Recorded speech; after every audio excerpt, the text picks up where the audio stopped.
I was happy until I realized, you know, what a pain in the neck it was. I was sort of horrified. I didn't really, understand what was happening. My parents never discussed it with me. When I was about 7, my father taught me and my sister. Oh, it's a good cleansing. It's the natural purification of the body. Well, it used to bother me when I was a teenager and a young girl, and mostly I think it bothered me because people sort of expected it to bother me a lot, so it did, and I had cramps. And later on, now it doesn't bother me at all. My name is Judy Marston, 38, 25, 36. Even though I may look like Miss Universe, up until today, I had one big problem. I repeat, I had one big problem. I was 15 years old and had never gotten my period. Even though my mother had told me that women get their periods between the ages of 8 and 17, I was still unhappy that I hadn't gotten mine. This morning, that all changed. My name is Johnny Stanton. For me, it all started when I went bowling with Judy today. I should have known something was different as soon as she got a strike. She's usually such a rotten bowler. Johnny, do you notice anything different about me today? No. Are you sure? You got rouge on? So what's so different about you? I got my first period today. So what? So what? It's only the first time I've ever gotten it, that's all. I'm 15 years old. So what's the big deal? It means that blood is flowing out of my uterus.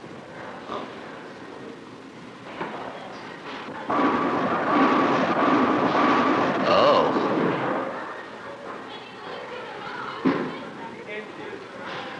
What Judy has just told Johnny is the type of oversimplification that can be easily misunderstood, especially if you get your information on street corners. Yes, it's true that women have menstrual periods, and yes, there is an outflow of blood from the uterus. But what does this mean, and why does it happen? Let's take a closer look as Judy and Johnny learn more about what menstruation means. Those brownies are for dessert. I'll be right back.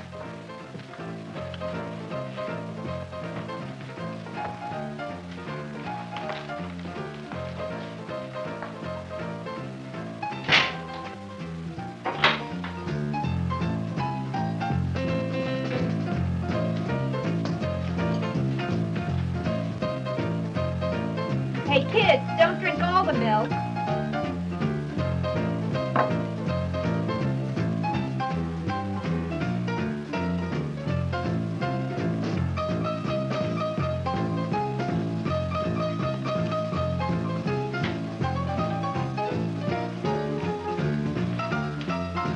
Maybe there's a good movie on. Yeah, maybe. Are you finished with the milk?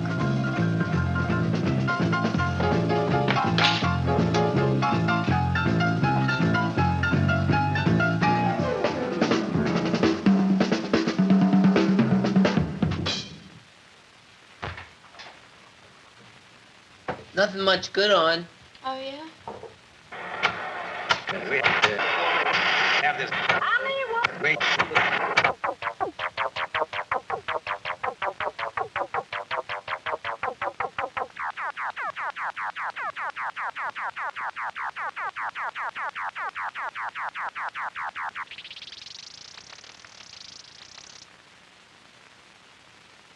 You got that?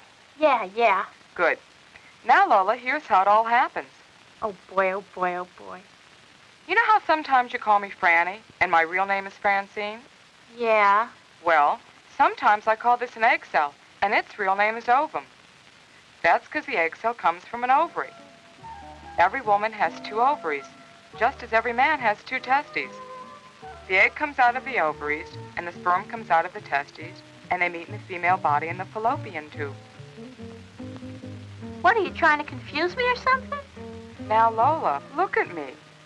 See my head, see my body? They're connected by my neck. See the ovary, See the uterus? They are connected by the fallopian tubes. The fallopian tube is just another passageway in the body. I get it. The fallopian tube is just another passageway in the body. Right, except there are two of them, one for each ovary. Right. Now, once a month, the pituitary gland notifies one egg cell to mature, break out of one of the ovaries, and travel through the fallopian tube to the uterus. If the egg cell gets to the uterus without being fertilized, the lining of blood and tissue there that would house this growing egg cell is not needed. So the egg and the lining disintegrate and flow out of the body through the vagina. That's called menstruation. What? Menstruation. What a funny word. Yes, it is, but it makes a lot of sense. It does? Sure. Menstruation comes from the Latin word menses, which means monthly. Oh, yeah. Why does that make sense? Because monthly, this lining of blood and tissue builds up to receive the egg that monthly breaks out of the ovary. You mean that every month a new baby could start growing there? No, Lola. Usually, when one egg cell is fertilized, the lining won't dissolve, and the body doesn't notify the ovaries to release any more eggs. I see. There's just one thing I don't understand, Francine. How does the sperm get into the fallopian tube so it can meet the egg? Well, Lola, that happens as a result of sexual intercourse when no form of contraception is used. Then the woman can become pregnant. Now, by using birth control, every woman can make her own decision when to have children. So unless a woman is pregnant, she should get her period every month. I don't know, Francine. You're awful smart. Joanne Johnson was on the streets today, continuing her inquest of hygiene in the city. Today's topic, menstruation. Joanne? I'm here on the street, stopping people at random, asking them their feelings about a very important yet personal subject. Yeah, very much aware of when I'm going to get it. How? By physical symptoms. Like what? Bloating. And I usually, the day before, get rather tense and feel irritable. I had terrible bellyache. The night before, I get super hungry and compulsively nervous. Be kind of messy, I imagine. Messy. I have been a big inconvenience. I didn't get mine until I was about 14. And I was the last one in the crowd to get it. And I was also very underdeveloped and small. So I felt like a child, and I didn't feel like a woman until I got my period. I got my period about the time most of my friends were, which was 13. And it didn't symbolize anything to me about being a woman. It was just like another thing to cope with. But I generally have terrible cramps, or I had terrible cramps. I found that if I did exercises, that this would kind of ease the cramps. You lie back, and you raise your legs, and just kind of lower them slowly to the ground. I flow very heavily, and I can use 2 tampons at once, when one napkin wouldn't be effective at all. How do you do it? Well, they actually fit in side by side, and if you put one in and just hold the string, and then insert the other one just gently, it'll fit in beside it. You're really lucky that you can use tampons at this age, because when I was younger, they used to believe that you could only use a tampon if you weren't a virgin. But I think most mothers had that idea because tampons haven't been around for that long, really. Well, the trouble with this diagram is that it shows a standing figure. And I think when you're first starting, it's much easier to put one in when you're sitting down because it can go in at a more horizontal angle. The hardest thing to do is to find where to put it because the vagina is located in the middle. It's not seen on the surface. So what you have to do is spread the outer skin apart and maybe even use one of your fingers and feel where the entrance to it is.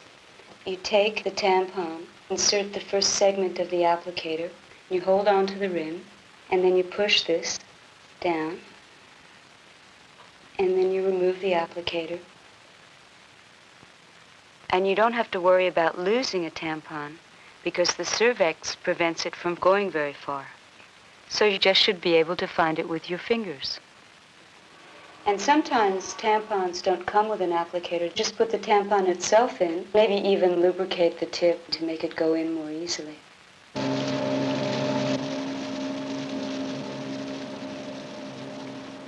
Wouldn't you know it?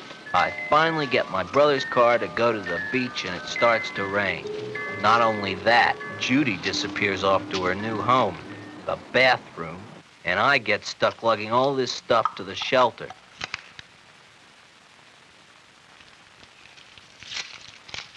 Oh, no.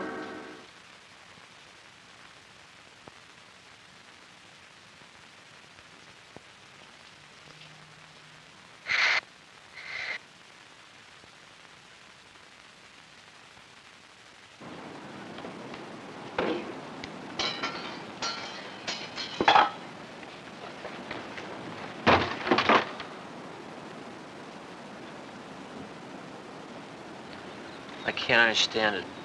The weather report said warm and sunny. I wanted to go swimming. Well, you can't go swimming. You're having your period. I can, too. Just because I'm having my period doesn't mean I have to stop doing everything.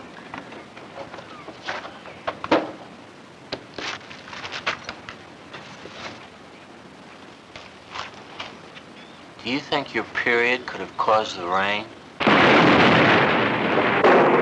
Your name, please. What is number one? What is your name? Number one. What is your name, please? My name is Leslie J. Beard. My name is Leslie J. Beard. My name is Leslie J. Beard. Panel, if you'll follow along with me, please, as I read the affidavit you have before you. I, Leslie Jansen Beard, world-famous socioanthropologist, have been studying the origins and customs of menstrual taboos the world over for the past 15 years. It was on my renowned trip to the Australian bush country last year that I discovered the connection between an ancient menstrual fear and the fear we have today of walking under a ladder. Signed, Leslie Jansen Beard. All right, panel. We'll begin our questioning with John Stanton. John? Number one, is it true that meat spoils in the presence of a menstruating woman? Yes, that's true. Number two, do you agree? Wine spoils. Number one, where did the term the curse originate? I think it's an old Anglo-Saxon term. Let's move on to Eileen Funnell. Thank you, Bob. Number 3, how are menstruating women treated as a general rule in most primitive cultures? They were isolated from the villages and made to live in menstrual huts on the outskirts of the settlements. Thank you, Eileen. And now on to Mitchell Barker. Mitch? Hi, Bob. Number 3, what were the men afraid of?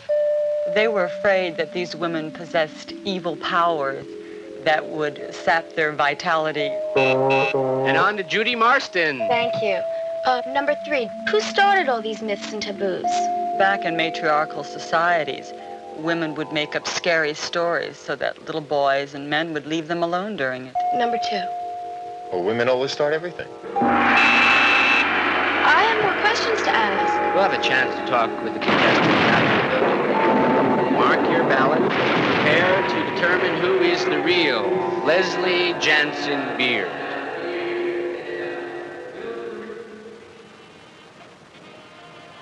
Now, here's a pad that has adhesive on the back of it, you see? And it sticks to your panties, and you don't need a sanitary belt. It comes in 2 sizes, regular and miniature. And here's just a regular pad, but this one is flushable and comes in super and regular sizes.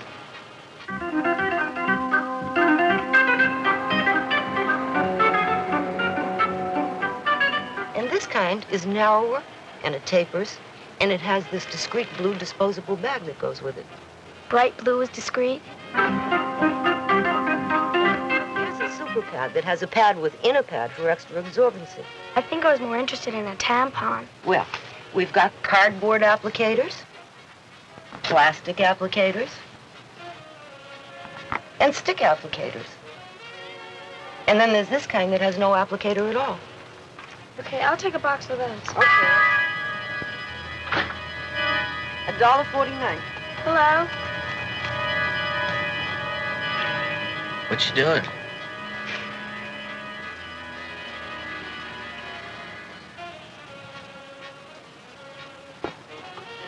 Can I help you, sir?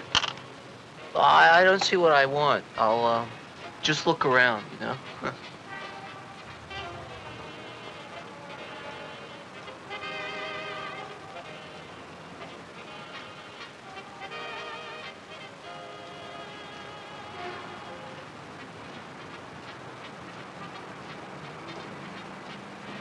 That'll be $1.89, sir. They're for my mother. I didn't think they were for you. Gee, I'm sorry. We're all out of the large bags. Thank you. You're welcome. Are you gonna come to Staten Island and see me play baseball today? Yeah, I guess so. Hey, listen, can we take the ferry? Well, how else are we gonna get there? I don't know.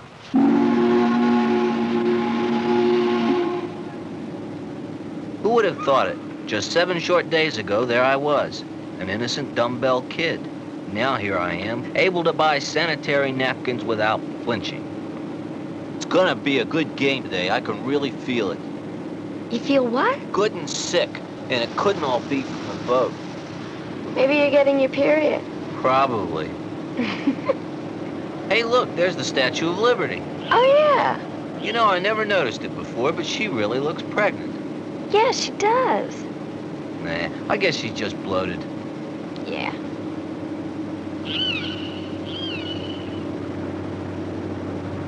You know, I think I'm qualified now to do a report on menstruation. It happens to everybody, except men. I would dig it, actually. It's not a great feeling. You can't do nothing with your period. I think what caused the change in attitude is sort of a lot of what you might call woman's lib. Although I'm not one of the, I'm not a member and I'm not militant about it, but the whole attitude toward it has changed. I used to use this as an excuse until I realized it wasn't a valid excuse and that there was no reason for it to bother me. And I started doing all the things like going swimming and so on. I realized nothing happens. Took a bath, even had intercourse, and nothing bad happened. And so as a result of trying all these things and becoming more free in my own attitude towards it, now it doesn't bother me at all. This is Johnny Stanton from the Staten Island Ferry. Judy?